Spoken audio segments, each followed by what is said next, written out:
I lied about having a twin and then had to meet him. Quick tip, do not invent extra people in your life unless you're prepared to physically become them later. I didn't know that yet. I was like 16 and starting at a new school, and I just wanted one thing, which was to not be weird on day one. So naturally, I did the weirdest thing possible. Someone asked me if I had any siblings. Normal question. Easy answer. But my brain short-circuited and instead of saying no, I said, yeah, I have a twin. I don't know why. Maybe I thought it sounded interesting. Maybe I panicked. Maybe I wanted built-in lore. Either way, the word twin left my mouth and there was no taking it back. At first it was harmless. People were like, oh cool, identical, and I said no, fraternal, because that gives you wiggle room.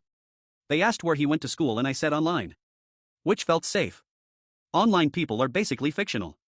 You can say anything about them. This twin lived peacefully in the background of my life for months.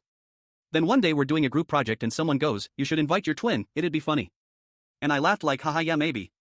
But then they wouldn't let it go. Suddenly everyone wanted to meet him. They're asking what he looks like. If we dress the same. If we ever switch places. Which, by the way, is not a thing twins actually do, but I had already committed to the stereotype. So I did what any rational person would do. I created him.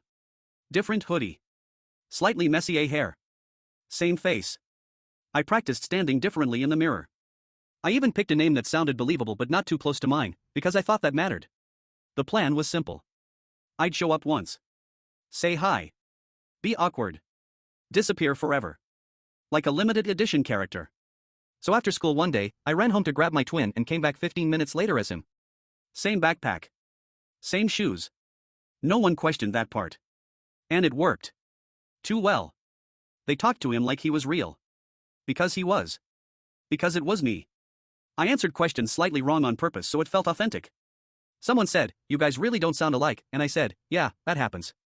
The problem is they liked him more. He was quieter. Less annoying. One girl said, I wish he went here instead. And I laughed, as myself, while slowly realizing I had created a better version of me that I could never stop being. And then a teacher walked up and said, oh, you must be the twin I've heard about, and held out her hand. And I shook it. And that was the exact moment I understood I was in way too deep.